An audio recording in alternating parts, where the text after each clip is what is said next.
During that time, nabuo na po yung SB19.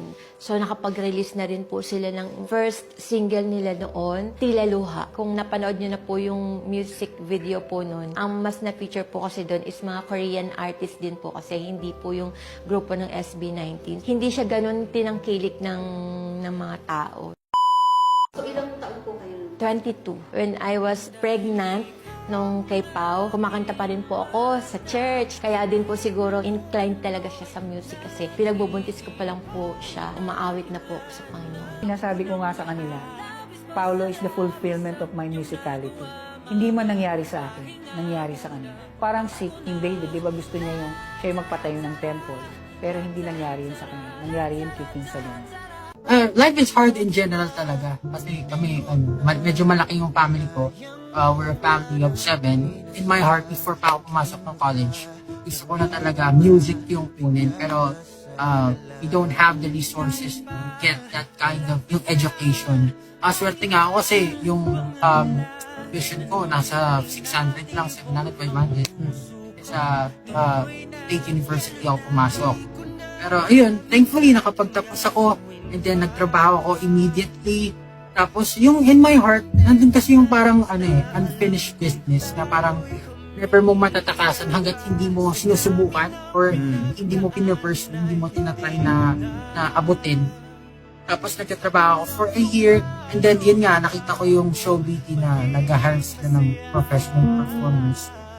Sabi ko kay mama, Mama, gusto ko tong subukan. Sige, tapos sabi, sige, subukan mo. Tapos, tumating yung point, since flexible naman yung schedule ko sa work, yung training kasi namin ng 2 p.m. So, kailangan makatapos ako ng 8 hours ng work. So, pumapasok ako ng 3 a.m. 3 a.m. sa work ko para makaalis ako ng after lunch and then training, diretso training. Tapos, matatapos yung training namin ng mga 10, 11, ganyan. Tapos, makaka-uwi ako ng mga 12 p.m. Tapos, ganun na, kinabukasan, 3 a.m. ulit, papasok ako. So, dumating yung point na parang hinang-hina ka na, as in, yung parang nakalutang ka, parang hindi mo na alam yung gagawin, parang hindi mo ma-feel yung dugo mo sa katawan. Sabi ko kay mama, Mama, hindi ko na talaga kaya, gusto kong pursue itong dream ko. Gusto kong subukan kung hanggang saan maabot ko. Gusto kong test yung sarili ko. Tapos, they weren't really, siyempre hindi naman masasabi sa hirap ng buhay ngayon, can't say na they were really supportive dun sa gusto kong mangyari. They weren't pushy. Yan, kumbaga hindi sila pushy dun sa, hindi, gawin mo yan anak, hindi, gawin mo yan anak, support ako sila. Bale, mas more on, sigurado ka ba dyan sa gagawin mo? Ano ka ba dyan? May future ba dyan? Parang ganun yung sinasabi nila sa akin.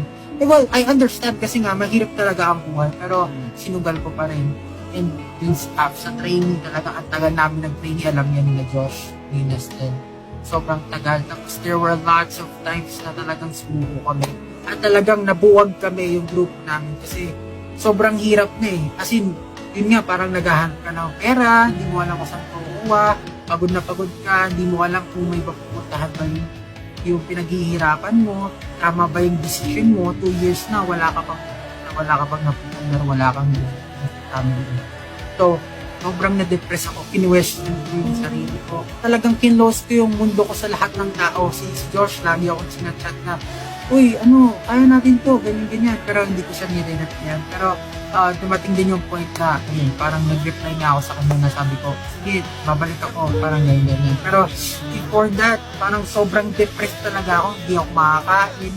As in, I did unspeakable things talaga. Lagi ko rin hindi ko man nakakwento, pero I don't always talk about my faith. And I respect people na hindi rin naniniwala kay Lord and God.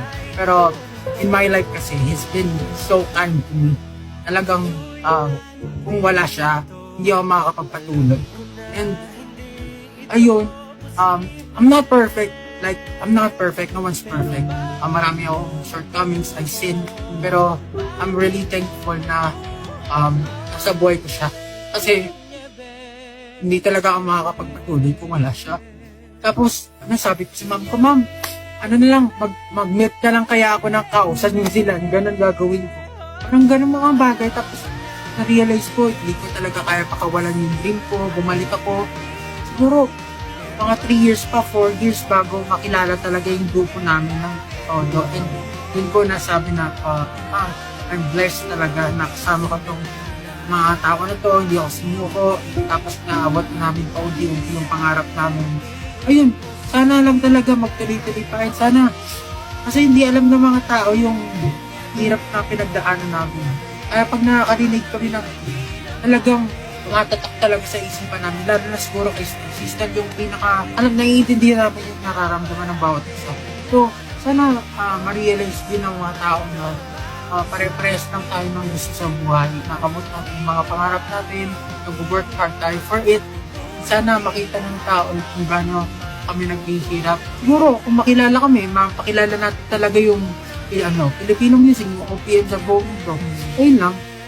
Ganun yung nangyari sa akin.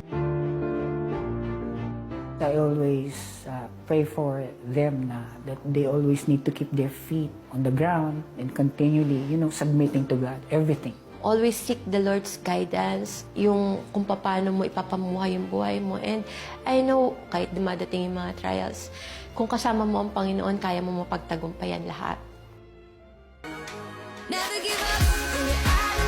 Nung may nag-share lang po sa Twitter nung dance practice, yung video ko nun. And then, gulat na lang kami. Nag-viral po siya.